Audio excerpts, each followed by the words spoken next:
Okay, harvest time. Hindi tayo makapunta doon kasi nga hindi tayo binopose. Dito lang tayo, guys. Magkumpra tayo ng watermelon. Ibenta natin para sa business. Ayan, guys. May sample tayo.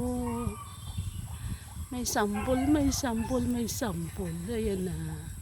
Subukan natin kung matamis. Benta na siya, guys. So, lolo. Banat. Awan ti awan mo ti kwa, rekas din eh. Awan mo man manong ti reject. Basta with 16 . Pag mga ganito may reject pala. Yung sa inyo anong klase? Kuan lang. Antay gan uningat kuan ito paano. Ni. Mayat mo ito. Reject pa lang gani. Ay. Ha? Guys, eto, first batch. Magbibenta tayo ng watermelon. Sinong gustong bumili? Ito, kailangan kasi stay pa ito ng mga 3 days upon harvest. Para lalo siyang tumamis. Guys, see? Marami-rami na sila. Ayan, ayun. Magbenta tayo ng watermelon. Wow, sipag. Pakyawin natin yan. Ingat, lolo. Ingat, ingat. Galing. Ingat.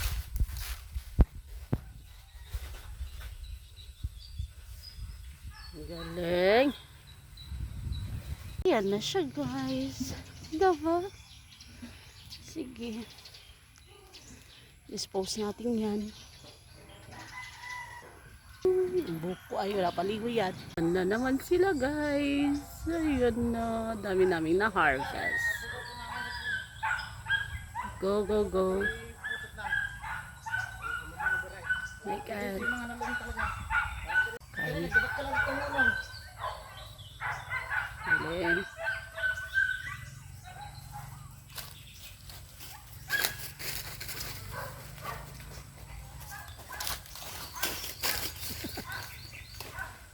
Alala. Kaya.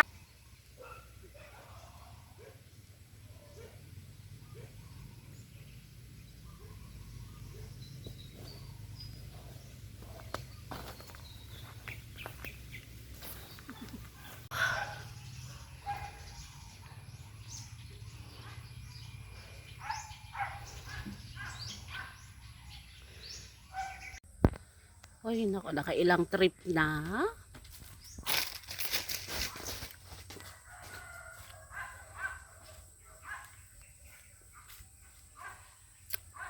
Ayan.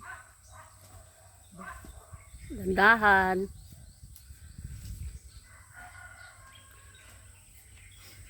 Mabigat din siya. Ayan, si tatay masipag. Ayan na siya, guys. So, diba? Sipag niya. Yan na ang na-harvest namin. Yan. Yan. Yan si tatay. Medyo madilim. Tumutulong din siya sa pag-harvest. Yan na. Marami-rami na. Paalis na naman siya. Marami pa daw i-harvest. Nanay ko, guys, nag-iipon siya ng kanyang ipapakupras na nyog. Yan. Yan sila. Ito ang buhay probinsya, guys. Nandito tayo ngayon.